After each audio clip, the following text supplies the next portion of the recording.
What is music? I believe that it's an easy thing to define what music is in form, but what I'm talking about is what is music to us? What does it mean to us, and how should we look at it? Or I guess, listen to it.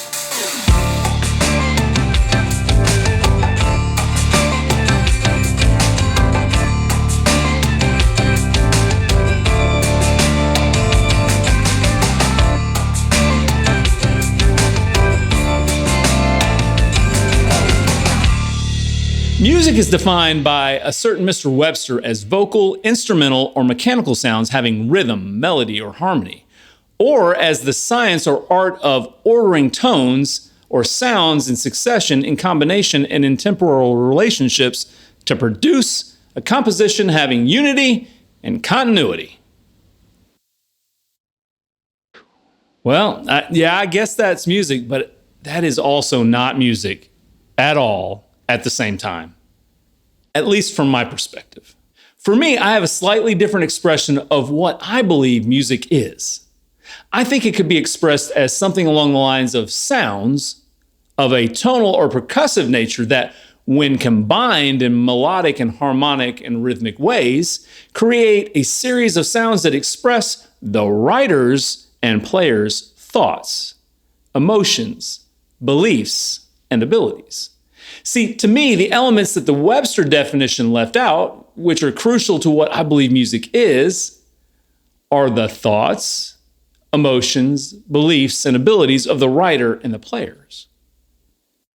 See, these human attributes breathe life into sounds of all kinds, and it reminds us of the music of nature in the world around us.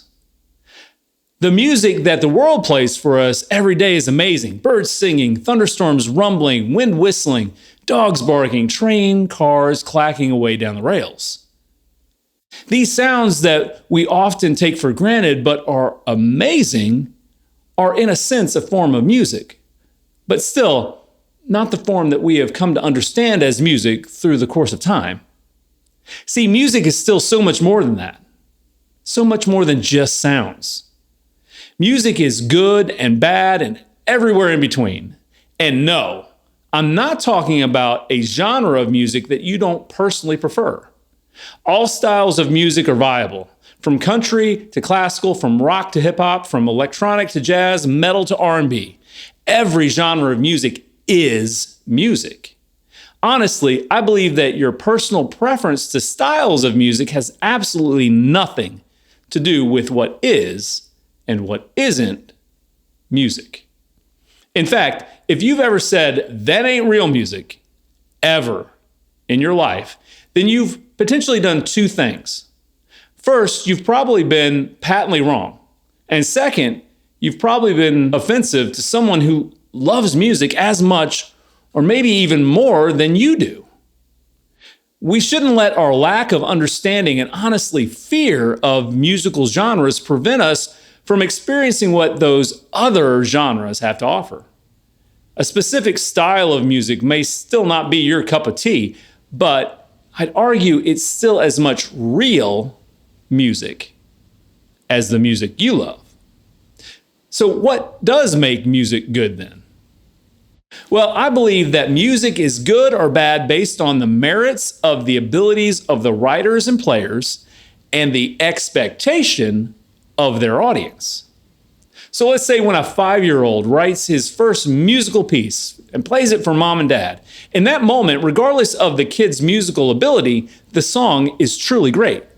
You see, the merits of the writer's abilities and the expectation of their audience met in a way that makes that musical piece a masterpiece.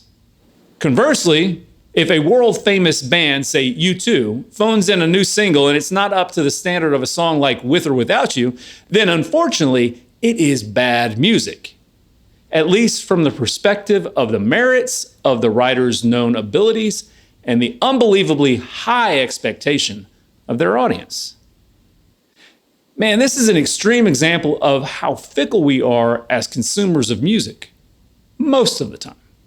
What's weird, and at the same time not weird, there's an exception to our fickleness in musical taste. And that has to do with the music that we grew up listening to. It doesn't matter if it's subjectively or objectively bad or not. That music still has intrinsic meaning to us as listeners in a way that nothing else really can. The music we were exposed to when our brains were at the height of formation, just like anything else we learn in our formative years, seems to stick with us. Now, today, I can't memorize anything to save my life, including this script. But to this very day, I can recite the first few lines of Abraham Lincoln's Gettysburg Address to the word. It's really not that impressive. It's just a few sentences, but I can still recall at will something I had to memorize for a history class in middle school. Our favorite music is like that. I think it's a thing with our brain's development, and it plays into why it's hard for us to listen to new music, embrace new ideas, make new friends. It's because our brain seems to stop naturally accepting new things at some point. It's like our brain says, that ain't what I'm used to, so I don't like it, I don't want it. But we should all desire to take the time and the effort to make our brains accept new thoughts and new ideas and new music.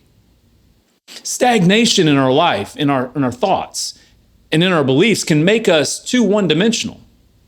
So be bold and do the work, not just for the sake of growing a bigger musical palette, but more importantly, for the sake of your own individual growth over a lifetime. You see, music in its purest form, regardless of genre, instills in us a sense of magic. This musical magic can swoop in and take us to another place, to another time, in a way that almost nothing else can. This magic can stir our emotions, literally every emotion: love, awe, optimism, pride, patriotism, even negative emotions like fear, anger, remorse, and even hate. We can sit and listen to a song over and over again because of how it expresses our own thoughts and emotions. Expressing how we feel, be it full of joy or sadness, reverence or anger. The power of music to speak for us and to us is genuinely unique.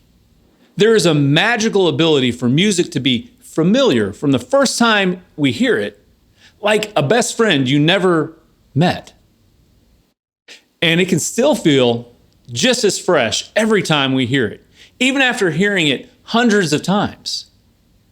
Music impacts our souls, and interestingly enough to me, God knows the power of music over us.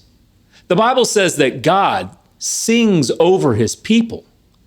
To know that God uses music to express his love for his children is unbelievably amazing to me. So sure, the definitions aren't wrong. Music is composed of instruments and singers and arrangements of notes and beats in melodic, harmonic, and rhythmic ways. But it's still so much more than that. Music is at times the very heartbeat of the joy of our lives, and at other times it is the comforter of our deepest sadness. That ability to move within us makes it a true blessing from God. We shouldn't take the power of music for granted. So what is music? Well, to be honest, in a way, it's everything. But at the very least, music is the soundtrack to everything in our lives.